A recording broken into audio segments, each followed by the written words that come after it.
day just like he spent so many days before, working. He was a carpenter by trade, surrounded by his work, lumber, saws, and tools. Day after day, he worked. And recently, the only thing he did besides working was dream about his future with his betrothed, Mary. Those dreams must have left him full of energy and full of hope. Perhaps today, he was working on something for her, a bench for her family, perhaps. But suddenly, his whole world came to a halt.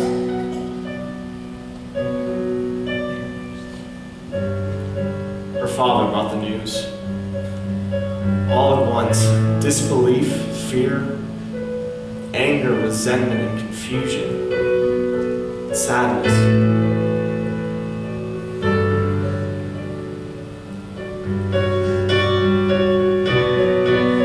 And her promised husband, being a righteous man and not willing to expose her publicly to shame and disgrace, decided to dismiss her quietly and secretly.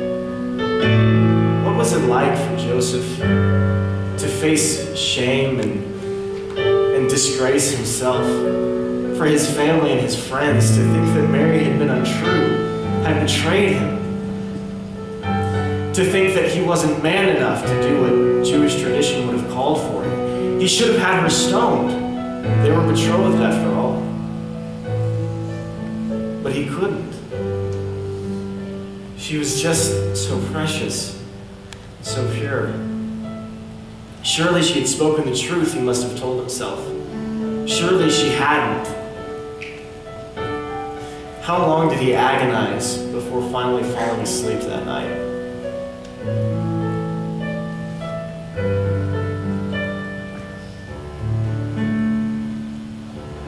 An angel of the Lord appeared to him in a dream and said, "Joseph, son of David, do not be afraid to take Mary home as your wife, because what is conceived in her is from the Holy Spirit.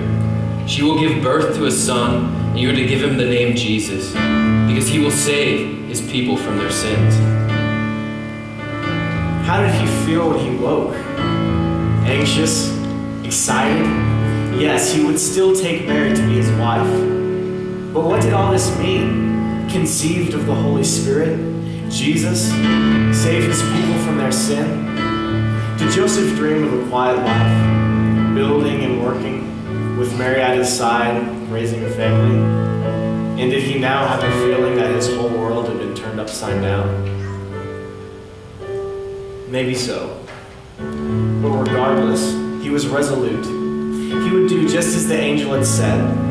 He would take Mary to be his wife, and he would embrace everything that that meant, including the baby that would change his world forever.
Did Joseph come into the city knowing it would be this way, or was he amazed at what he saw?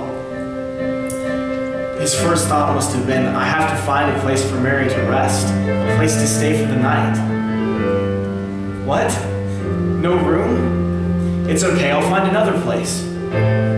A second knock, a third. Up and down the streets of Bethlehem. How many places must he have tried, but turned away again and again? While they were there, the time came for the baby to be born. At first, did she dismiss the pain? After all, the journey had been so long and hard. Yet, these feelings seemed different. Could this really be happening? Here? Now? What thoughts were racing through her head? Did she long for her mom to be beside her? Did she remember those hours of watching Elizabeth give birth to baby John? It was clear. This was happening. Here. Now. In a strange place, so far from home. Who would help her? They had been looking all day and found nothing. No one to help. Joseph must have blamed himself. He should have known better. Worked harder, arrived sooner. And now? Now what? This was the last place, the last chance to find help, and there was none to be found. But wait, a stable. But no, not for my wife, not for my child. Certainly not for this child. But there was no other way. And who would help Mary through the labor? The innkeeper's wife? There must be some other way, but there wasn't. He'd had 9 months to prepare, yet Joseph was not ready. Nothing was ready, but it had to be. There was no more time. No more time to think and no time to plan. No time to prepare and no time to look for somewhere else. The moment had come, and the time was now.